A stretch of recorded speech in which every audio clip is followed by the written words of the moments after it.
Bienvenue sur Cooking School. Aujourd'hui, nous allons vous présenter 6 plats venus des 4 coins du monde en partant de l'Afrique jusqu'au Japon.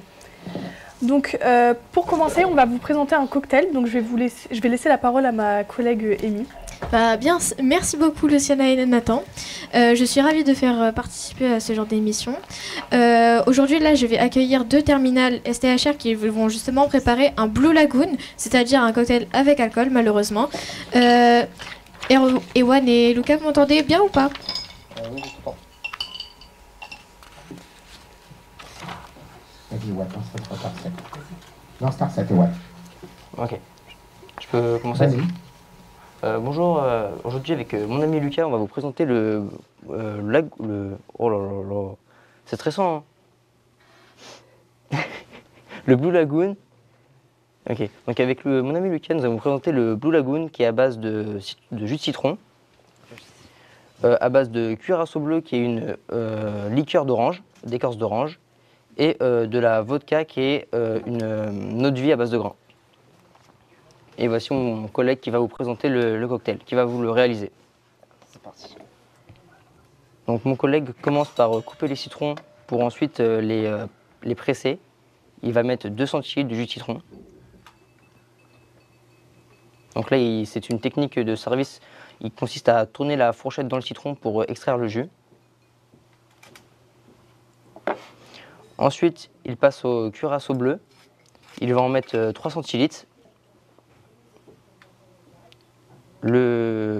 C'est un doseur où sert à mesurer les doses qu'on met dans le cocktail. Donc là, il met 3 centilitres. Et ensuite, il va mettre 4 centilitres de vodka dans le doseur.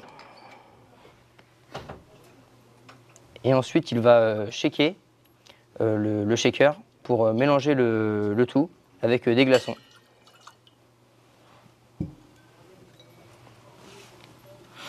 Et voici, il met les glaçons dans le shaker.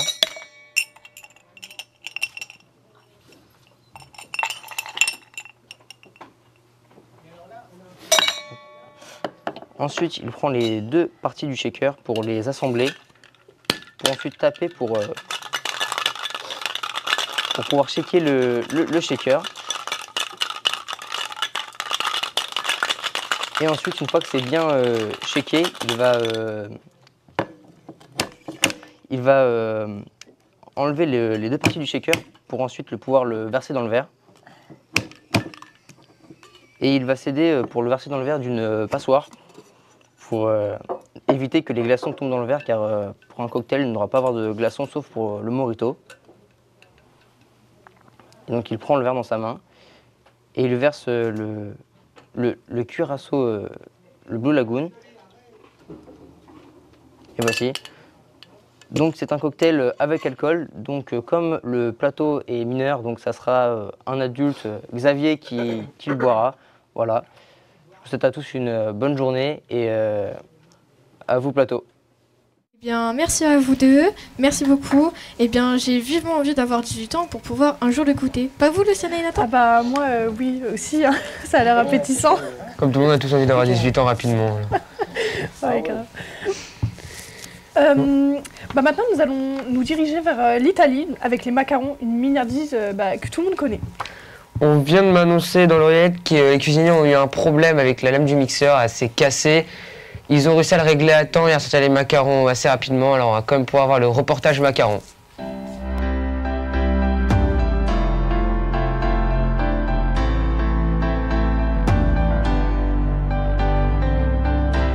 Bon, aujourd'hui on va vous présenter une recette de macarons pistache. C'est parti. Donc on va commencer par clarifier les œufs. On a besoin de 130 g de blanc d'œuf. Et 150 g de poudre d'amande. On a besoin aussi de 90 g de sucre en poudre. Et de 210 g de sucre glace. Donc ensuite on va faire la meringue. On va mettre le blanc d'œuf avec une petite pincée de sel pour qu'il soit plus ferme. On va commencer à battre doucement et ensuite on va augmenter la vitesse petit à petit pour que ça fasse une belle meringue brillante. Là on va mixer la poudre d'amande et le sucre glace pour que ça devienne très très fin. Donc aux 3/4 les blancs montent, on rajoute du sucre petit à petit. Ensuite il faut incorporer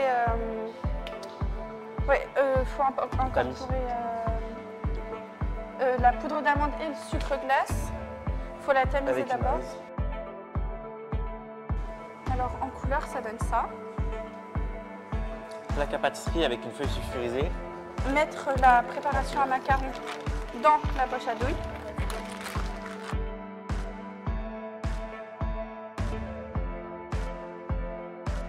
Donc maintenant on doit attendre 15 minutes que la pâte croûte. Donc on doit laisser à 15 minutes à l'air libre avant d'enfourner. Donc là on va enfourner pour une durée de 15 minutes. Pour la ganache pistache. On va mettre 101 g de pâte de pistache. Et 300 g de chocolat blanc. 151 g de crème liquide.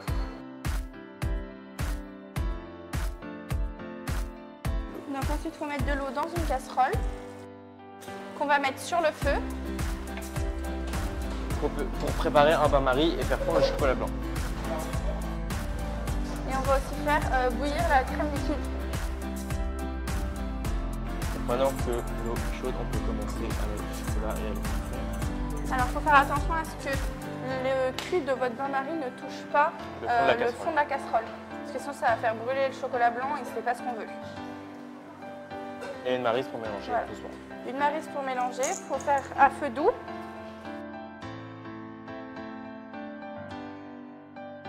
Et là, il faut bien mélanger.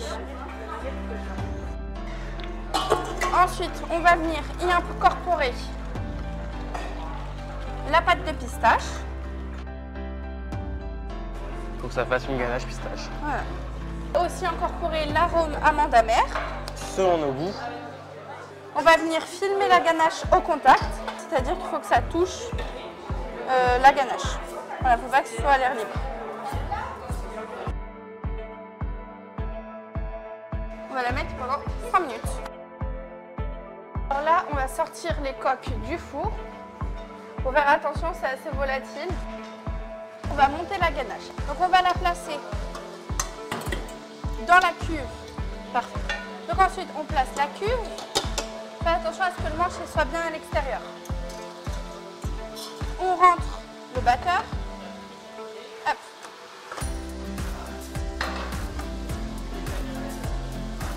On va faire monter ça petit à petit pour que ça ait la consistance d'une ganache. Là, on va filmer la ganache au contact le temps que les coques refroidissent. Le fait de filmer au contact permet que la ganache ne sèche pas sur le dessus. Là, on va garnir la poche de la ganache qu'on a fait tout à l'heure. Il faut au préalable défaire les coques. Il faut faire en sorte qu'il n'y ait pas trop de bulles d'air. Il faut essayer de les faire sortir. Voilà. Il faut bien tasser vers le fond. Vous garnissez vos coques. Et on la couvre et on fait ça avec absolument tout le reste. Voilà la recette des macarons à la pistache.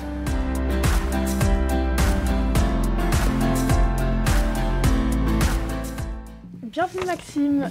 Comment va Zoé? Très bien, très bien. Pourquoi elle n'est pas avec nous aujourd'hui? Eh bien, elle a changé de cursus scolaire. Elle est D'accord, partie d'accord. plus en travail qu'apprentissage. D'accord, pas de souci.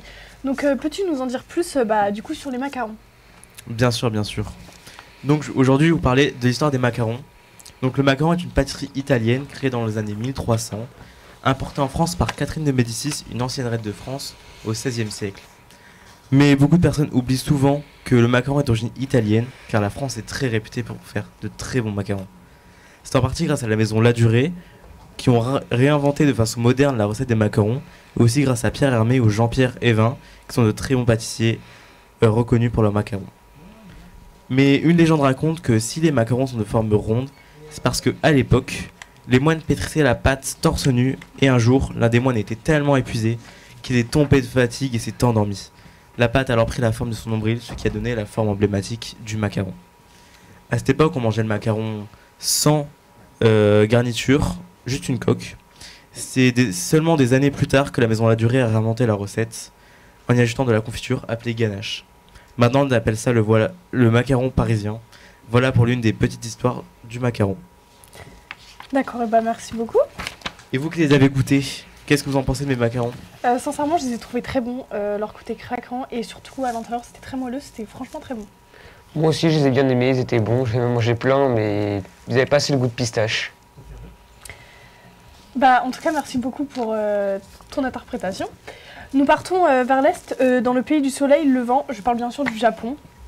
Car nous allons avoir une recette de ramen tirée de l'anime Naruto. Je parle bien des ramen d'Ishiraku, faits par le trio de Deima Sherbe, Nathan, Steven et Timéo. Bon visionnage.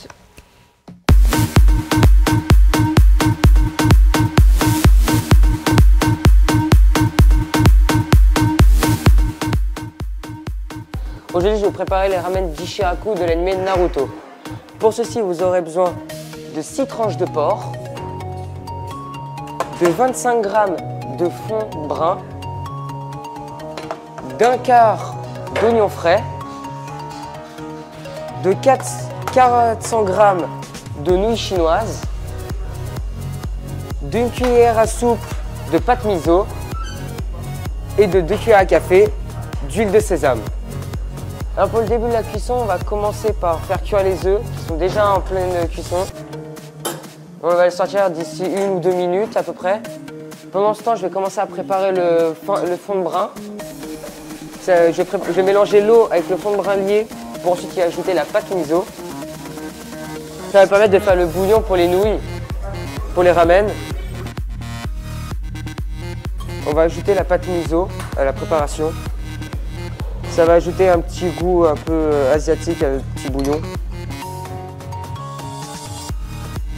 Dès que votre fond de brin il a bien été dilué dans l'eau, vous pouvez le mettre de côté pour tout à l'heure le dressage.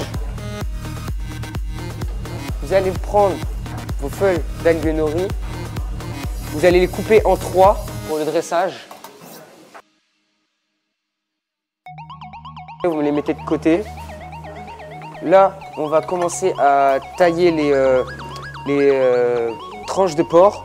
Parce qu'on va pas mettre les tranches comme ça, on va faire des petites bandelettes ou des cercles comme vous préférez, selon vos préférences. On va pouvoir enlever les œufs et mettre les nouilles à cuire. Là, vous mettez vos 400 g de nouilles chinoises à cuire dans de l'eau bouillante. Vous allez les mélanger pour les décoller un peu. Et pendant ce temps-là, on va enlever les petites coquilles de nos œufs parce qu'on ne va pas les laisser comme ça dans le bol.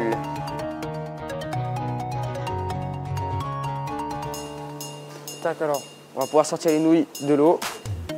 Hop, tac. On va les mettre de côté pour tout à l'heure pour le dressage.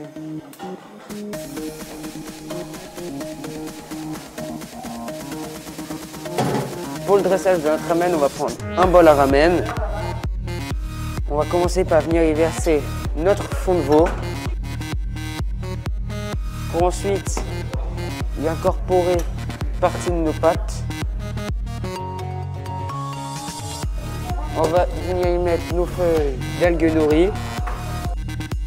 On va les mettre sur les rebords de notre bol. On va venir après déposer nos tranches de porc. Ensuite, on va mettre une partie des oignons qu'on a bien d'abord émincés à l'avance. Pas en mettre de trop, sinon ça va avoir un goût amer. Et ensuite, on rajoute notre œuf mollet coupé en deux.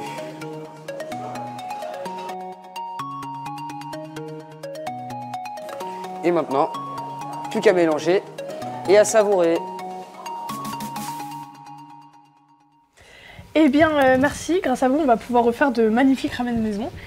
Si vous avez toujours rêvé de reproduire les ramen de l'un animé Naruto, les fameuses ramen d'Ishaku, on va le faire pour vous. Les ramen est un plat traditionnel japonais qui existe dans des centaines de versions, par exemple des ramen végétariennes ou des ramen au poulet, au bœuf, au porc et même avec ou sans algues nori. Mais dites-moi Nathan, où avez-vous trouvé toute votre inspiration? L'inspiration, j'ai tiré du livre de mon autrice préférée, Diana Holt, qui a écrit le livre La cuisine des animés, qui regroupe tous les plats traditionnels japonais qui sont dans les animés en question. Les ramen, les onigiri, les maki. Et on peut trouver des pépites dans ce livre. Très bien. Où je peux vous... Pardon. Les ramen, ce sont seulement les seules choses que vous faites ou vous faites bien d'autres choses Oh non, j'ai fait beaucoup d'autres plats dans ce livre. Par exemple, les onigiri, j'ai fait aussi des bento, des maki, des fluffy pancakes. Et tous ces plats, je les tire de ce livre, que je peux vous conseiller, qui se trouve au CDI. Ok, merci beaucoup. Eh bien, merci. Bon, maintenant, nous allons nous rapprocher de la Côte d'Ivoire avec le garba. Garba.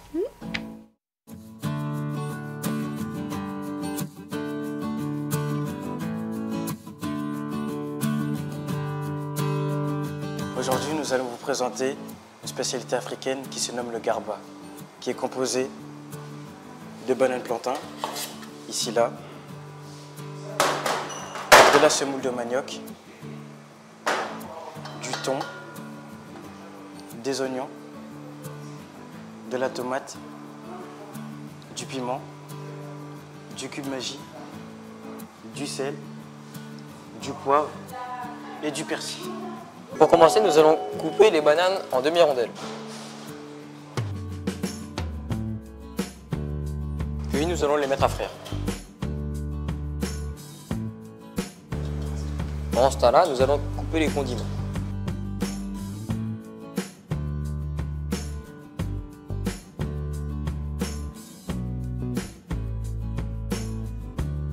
Par la suite, nous allons couper le thon.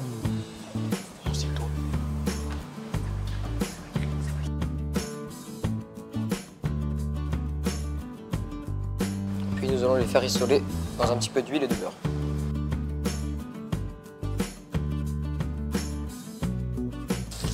Avec un petit peu de sel et de poivre.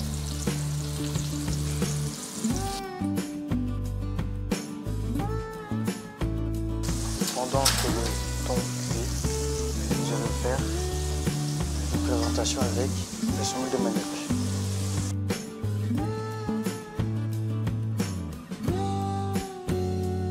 Ensuite, nous rajoutons les tomates.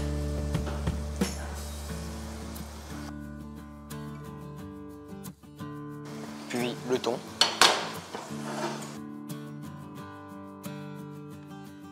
À ne pas oublier le plat se sert chaud.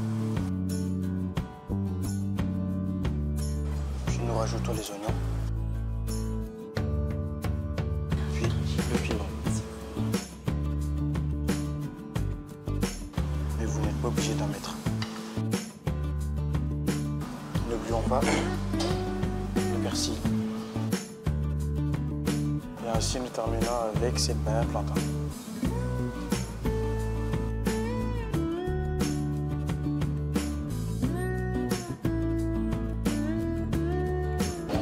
Puis nous saupoudrons le cube magie par-dessus. Voilà, bon appétit.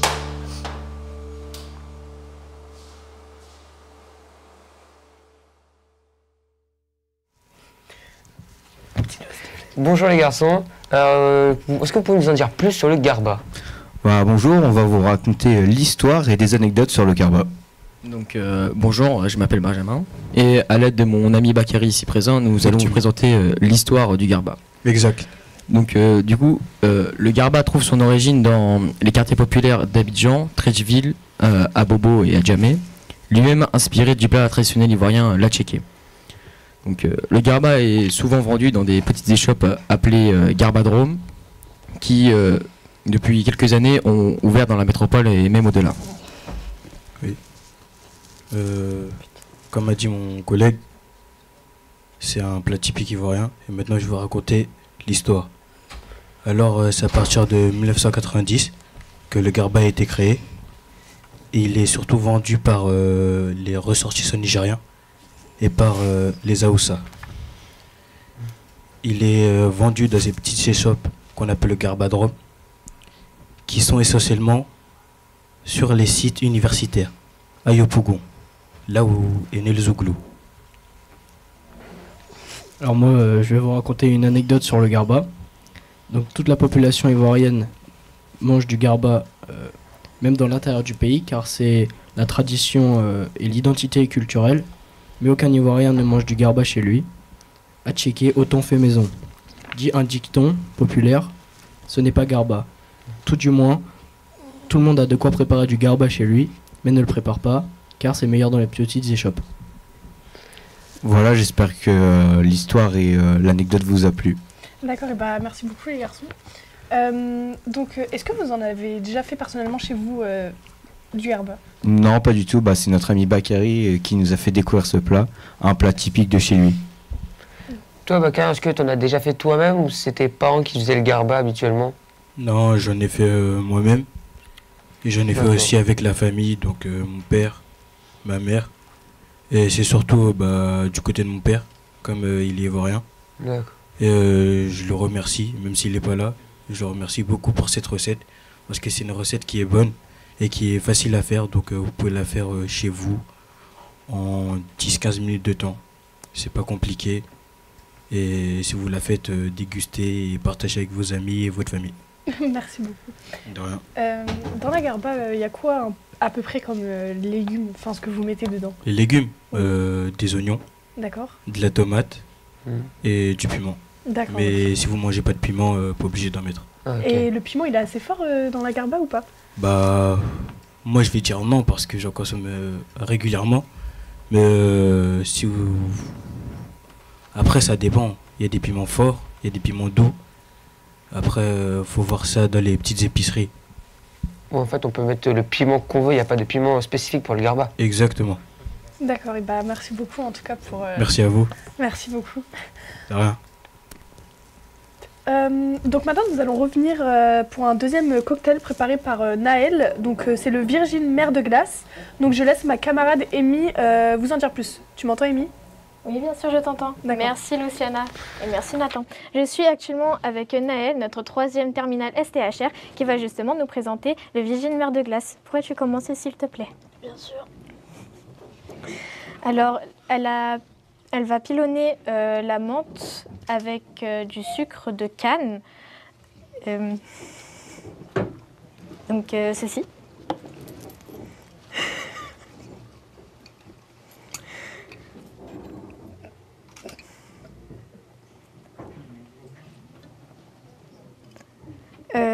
Du coup, là, elle a mis 2 centilitres, je crois bien. Elle a mis dans le shaker et elle va le pilonner, du coup, comme ceci. Donc, elle va écraser, entre guillemets, du coup, la menthe avec le sirop. Ça va permettre à mettre beaucoup plus de goût, etc. Ensuite, elle va prendre, du coup, un nectar de maracuja. Et c'est environ 4 centilitres. Par la suite, elle va prendre du sirop de cranberry et elle va faire de même avec 4 centilitres dans le doseur et elle va le mettre avec le maracuja. Ensuite, elle va mettre du jus de citron et elle va mettre environ 4 centilitres de même. C'est la même dose, exactement. Ensuite, elle va prendre le shaker et elle va le shaker énergiquement. Donc n'hésitez pas à bien...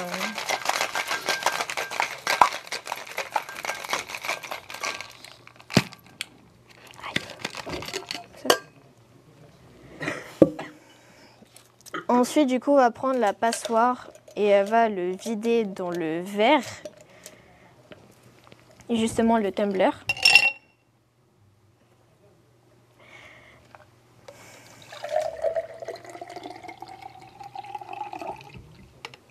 Ça donne vachement envie quand même.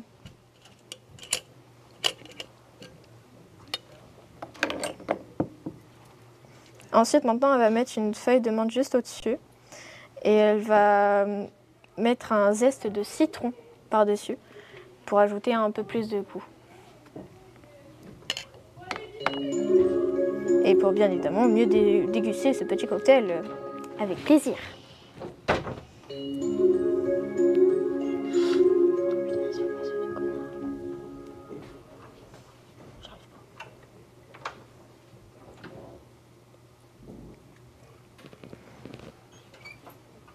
Voilà, donc le Virgin Mer de Glace a été fini. J'ai franchement envie de le goûter et en plus de ça, vu que c'est spécialement fait pour les jeunes, bah, c'est encore plus meilleur. Et maintenant, je vous repasse Luciana et Nathan. Eh bien, ce cocktail a l'air délicieux. Tu essaies de nous mettre de côté, hein, Amy? Donc pour notre prochain sujet, nous allons parler du repas de la Saint-Valentin qu'il y a eu lieu à la cantine le 15 février. Donc c'était le second de STHR qui nous ont préparé ce repas et servi. On pouvait également prendre des photos de groupe. Donc reportage, s'il vous plaît. Le 14 février s'est déroulé un repas de Saint-Valentin au lycée Jean-Baptiste Descriteaux à Louviers. À la cantine, la classe de seconde STHR a préparé une salle pour accueillir les élèves et le personnel du lycée. Avec des tables remplies de petites pétales de rose et les murs et vitres pleines de ballons en forme de cœur, un rideau de petits cœurs pour décorer l'entrée de la salle où mange le personnel. Les STHR ont aussi préparé des petits jeux et des événements qui durera tout au long du repas, comme une playlist de mélodies sans paroles pour se mettre dans l'ambiance du repas, une loterie pour gagner un bouquet de roses à offrir à l'élu de son cœur qui a été organisée. Chaque personne pouvait partir avec un petit ballon en cœur de la couleur de son choix. Un photobooth a été aussi présent lors du repas, où à la fin du repas, chacun pouvait prendre une photo avec ses amis ou alors son amoureux, amoureuse.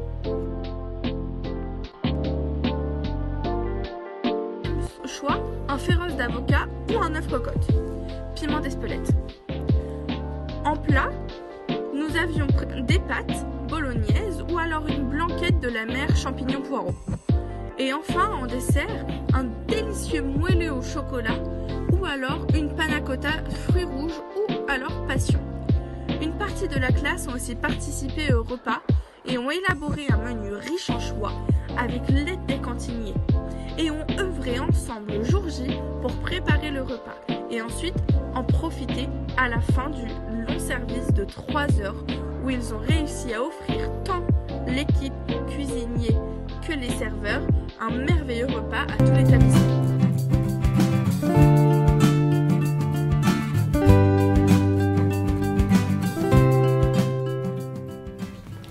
Eh bien, c'était un très beau projet. As-tu fait quelque chose pour la Saint-Valentin? Moi non, ma Valentine n'était pas avec moi, mais toi je pense que tu étais avec ton Valentin? Oui, très bien. Donc je vais vous laisser à ma collègue Amy. Donc à présent, on va revenir un peu plus sur le souk-souk. Eh bien, qu'est-ce que c'est le souk-souk? Finalement, en fait, c'est un couscous qui a été spécialement préparé par 4 personnes, qui sont Melvin, Annalicia, Mélissa et Mathéo. Reportage de couscous.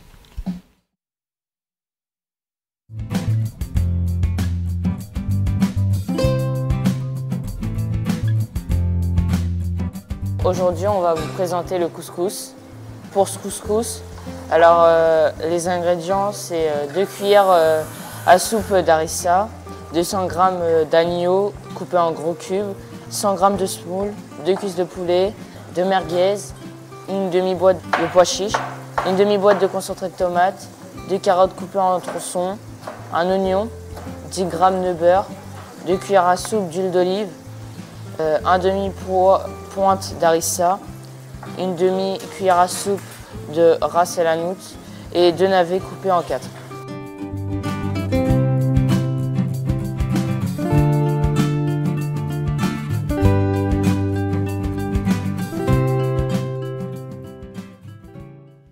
Eh bien, bonjour à tous. Donc, Melvin, est-ce que tu peux nous parler un peu plus du couscous? Oui, bien sûr. Alors aujourd'hui, je vais vous présenter le couscous. Alors, c'est un ancien plat berbère qui remonte au IIIe siècle avant Jésus-Christ, fait à base de semoule de blé, et chaque pays maghrébin a sa particularité. Nous avons l'algérois qui se mange le vendredi après la prière, Celui avec une sauce blanche à base de navets et de courgettes et celui à la sauce rouge qui se compose de plusieurs viandes comme l'agneau, le poulet, le mouton ou bien la merguez.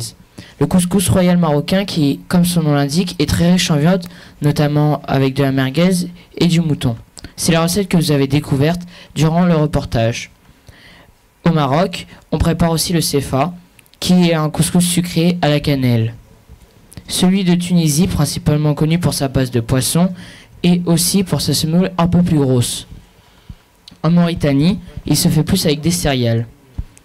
Le matfoul, qui se situe plus au Moyen-Orient, Palestine, Liban ou Jordanie, à base de blé complet. Le couscous est un plat de partage afin de réunir sa famille, ses amis et de profiter de ce moment convivial. Traditionnellement, il se mange dans un seul plat pour garder le côté chaleureux. Si vous voulez manger un plat avec vos amis, n'hésitez pas à le cuisiner selon vos goûts. Eh ben, merci beaucoup. Donc j'ai pu voir que tu as donné plusieurs types de couscous. Donc pour toi, lequel est ton préféré si tu en as déjà mangé un? Bah, c'est le couscous royal. D'accord. Plat typique de mon pays. D'accord, en tout cas, merci beaucoup pour tes explications. Et est-ce que ton projet s'est bien passé, le tournage de la vidéo? Oui, très bien, et vous? D'accord, merci beaucoup. Et de rien. Alors, la dernière recette qui peut venir de n'importe quel pays. C'est quoi comme recette? C'est un cupcake aux Oreos préparé par Jasmira et Diaritou. Tournage.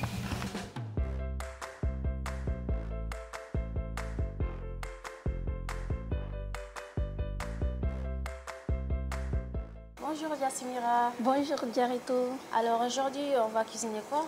Aujourd'hui, on va faire cupcake d'Oreo.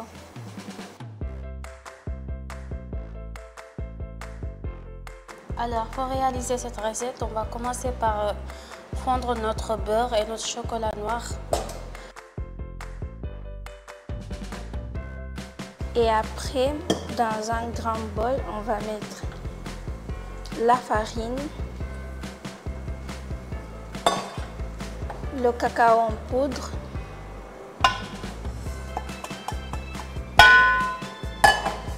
le sucre, un cuillère à café de levure chimique.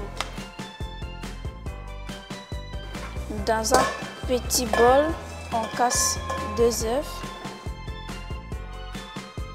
et on met dans la préparation.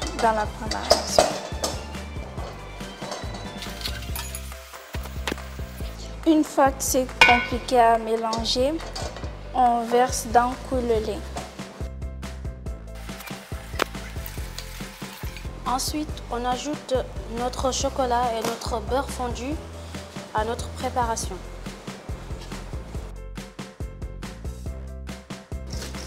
On a coupé 4 à peu près 5 Oreos en petits morceaux et on va les mettre à la préparation. Notre préparation est prête. On va les mettre dans les caissettes.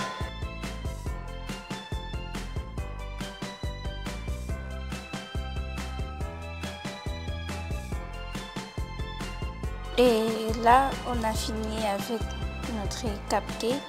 Et maintenant, on va les mettre au four, 180 degrés, 20 minutes. Passons maintenant à la crème mascarpone. Dans un saladier bien froid, on verse la crème liquide.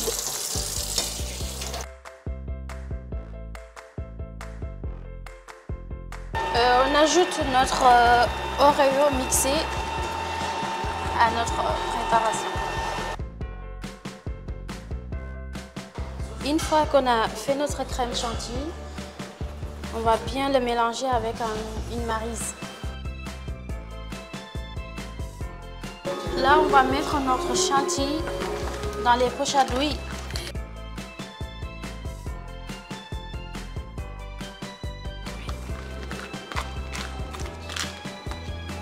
Après, on met au frais pendant que nos cupcakes sont en train de cuire.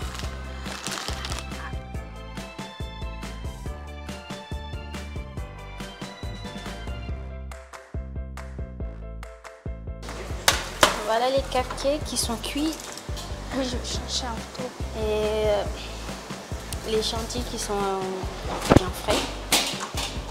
On va les démouler.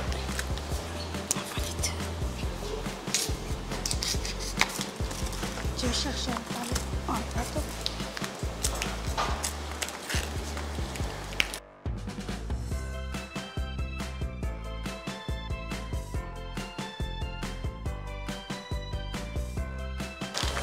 Donc là, on va faire notre glaçage sur les cupcakes.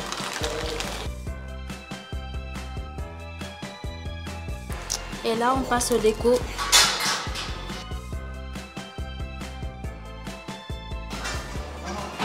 Et voilà. Eh bien, bonjour Jassimira et Diaretou. Bonjour. Bonjour. Je vous remercie pour votre reportage. Donc, as-tu des questions à poser?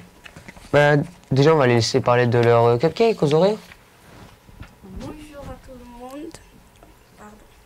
Bonjour à tout le monde. Aujourd'hui, on va vous parler de l'histoire des cupcakes. Ils ont été créés à la fin du 19e siècle et le nom vient de l'anglais cup qui veut dire tasse. Les petits gâteaux ronds actuels avec un glaçage coloré n'existaient pas encore. À l'époque, c'était juste des petits gâteaux cuits dans une tasse en terre. Et ces petits gâteaux sont devenus populaires partout dans le monde. D'accord. On peut les trouver en pâtisserie, mais on peut le faire à la maison. J'en fais parfois pour mes amis ou ma famille, pour le goûter ou en dessert. D'accord, très bien. Bah, merci beaucoup. De rien. Alors, où vous avez trouvé l'idée de faire ce plat? Parce que c'est vrai que c'est pas un plat typique qu'on connaît forcément. Alors, on a trouvé la recette dans la chaîne YouTube Léa Cookies. Ouais, vous avez vu, elle a fait cupcake aux Oreos, vous avez dit, bon, on va essayer, ça a l'air bon. Oui, oui. Vous en avez déjà fait chez vous comme ça ou c'était vraiment la première fois que vous en faisiez dans l'émission? Oui, j'ai déjà fait. Est-ce que tu as déjà essayé de faire comme la recette traditionnelle, cuire dans une tasse ou tu faisais toujours avec des moules dans un four? Non, jamais, mais Diaretou, oui, elle a déjà fait. Et c'était comment? Bien. D'accord. Bah, merci beaucoup les filles alors pour votre prestation. De rien. Bah, du coup, merci beaucoup à tout le monde de nous avoir préparé de très bons plats. Et merci surtout aussi au Terminal bah, de nous avoir fait des cocktails en direct. C'était très sympa. Et bah, merci à tous ceux qui nous regardent. Et puis bah, merci à tout le monde. Générique.